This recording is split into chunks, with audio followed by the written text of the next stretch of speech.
technical institutions, corporations needed to manufacture an image of warmth and caring. This was the beginning of the public relations industry. Rockefeller didn't set up the Rockefeller Foundation until Rockefeller became very unpopular because of his labor policies. And suddenly Rockefeller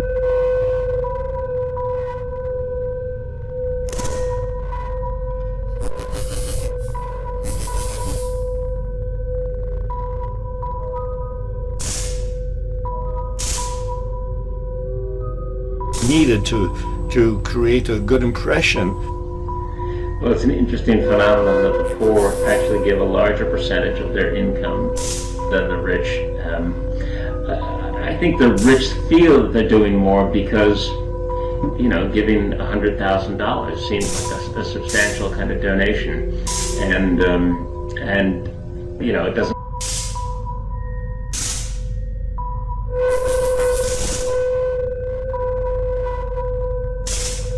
matter that they have 100 million, they still think, well, they've done quite a lot. So it's partly a result of this distortion of economic values, and it's partly a result of being cheap, you know. I mean, people don't want to give away their wealth, Ted Turner said, because they're afraid their status in the Forbes 400 is going to go down that little bit. So they give it away when it's prudent or when it's beneficial, when they can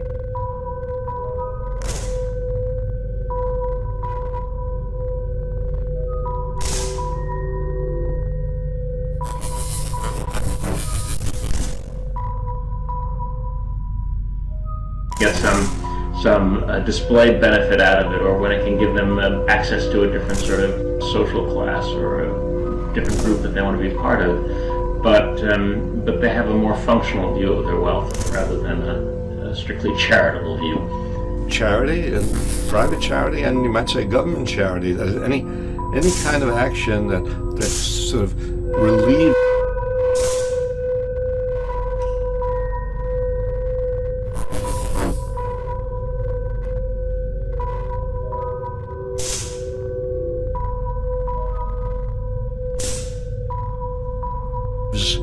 people's distress a little bit without changing the system, maintains the system. In fact, that is the way the American system, which is very exploitative and very unfair, that's the way the American system has been maintained for all these centuries, really, by giving people a little bit and giving enough people, just enough,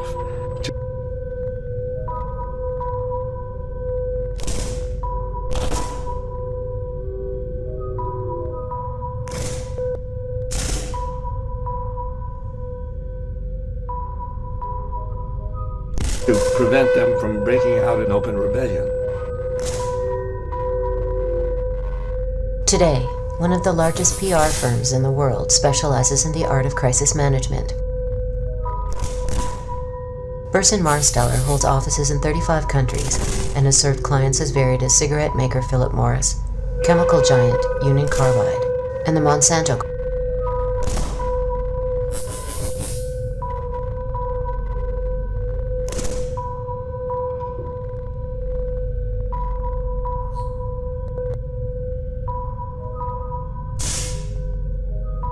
Corporation, a company specializing in genetic engineering and other life sciences.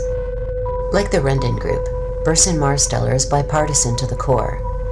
Its worldwide president and chief executive, Mark Penn, served as Hillary Clinton's key political advisor during the 2008 election.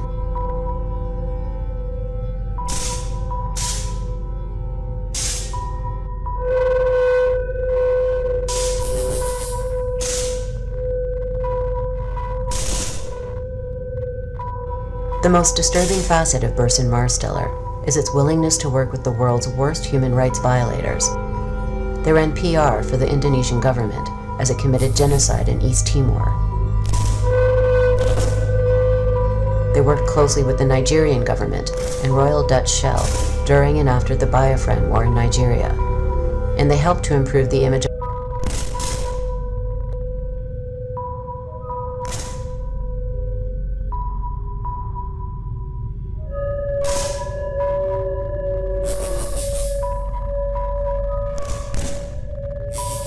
of a US-backed Argentine military junta led by General Jorge Videla.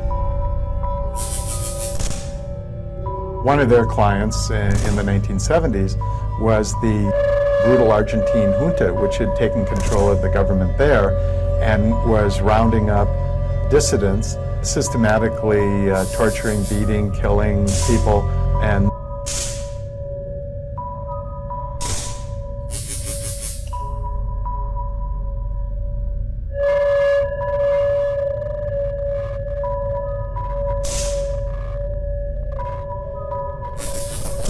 flying out over the ocean and dumping bodies. Not a really good public image. So the Burson-Marsteller firm was used by Argentina, hired by Argentina, and went to work for them quite happily under a fat contract to improve the image of Argentina in the international financial community and in the Western press.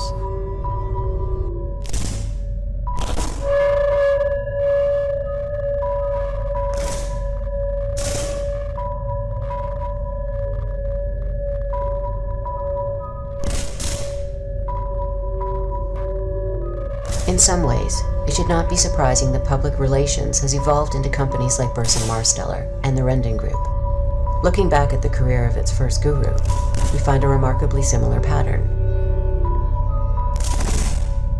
Ivy Lee went to work for the IG Farben company, a big German industrial company, and we know now that IG Farben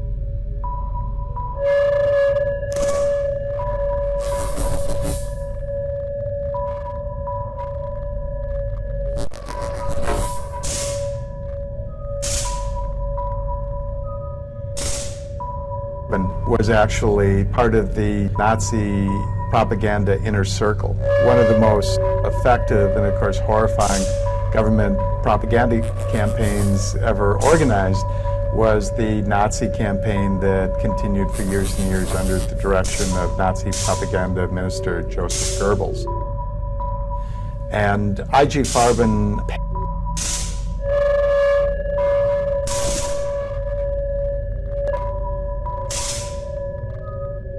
paid Ivy Lee and also paid Ivy Lee's son to represent not just their interests, but the interests of Nazi Germany in an effort to paint the Nazi regime as being a friendly regime.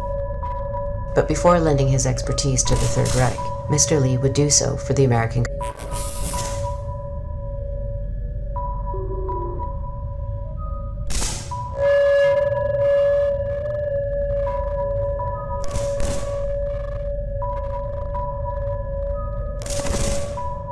government.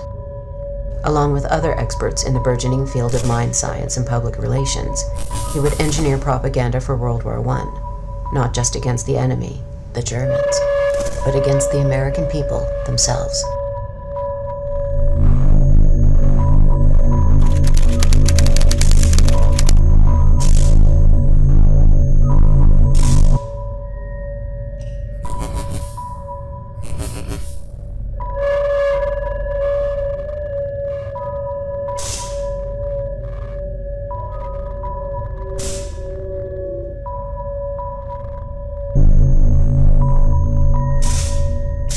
We often talk about propaganda being relatively recent, but of course it isn't. Even in ancient societies that weren't democratic, especially large states, it was understood by elites that if you don't have the support of the people, you could be in trouble. And so a fair bit of attention was actually given to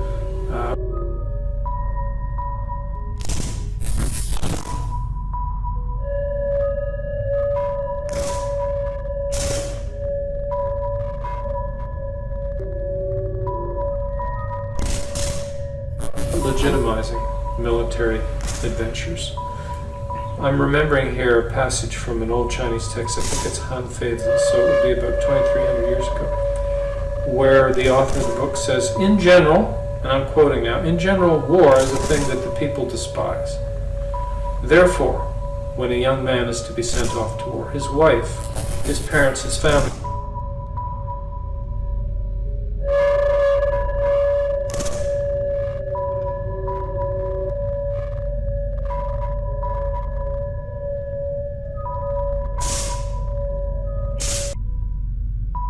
gather around him and say to him, "Conquer, or let me never see you again."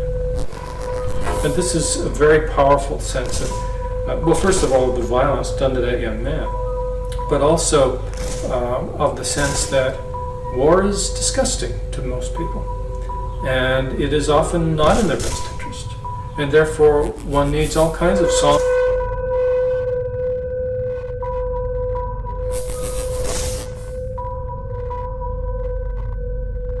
and dances. And in this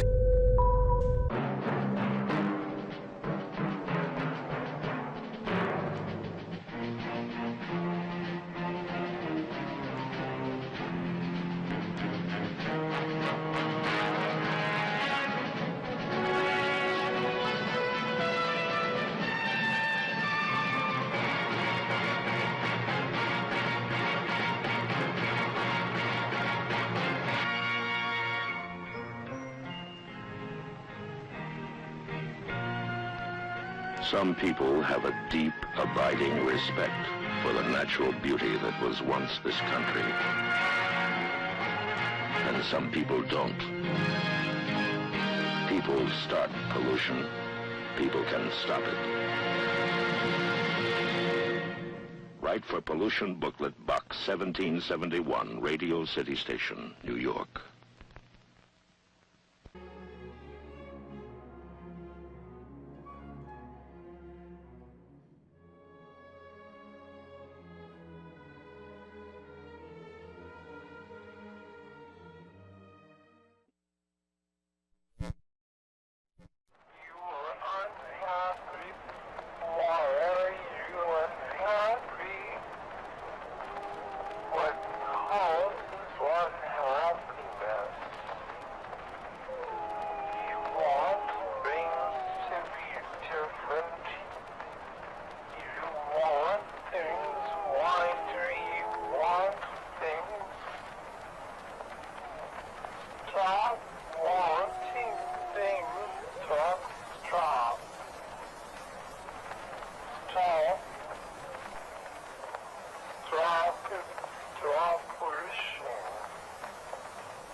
Stop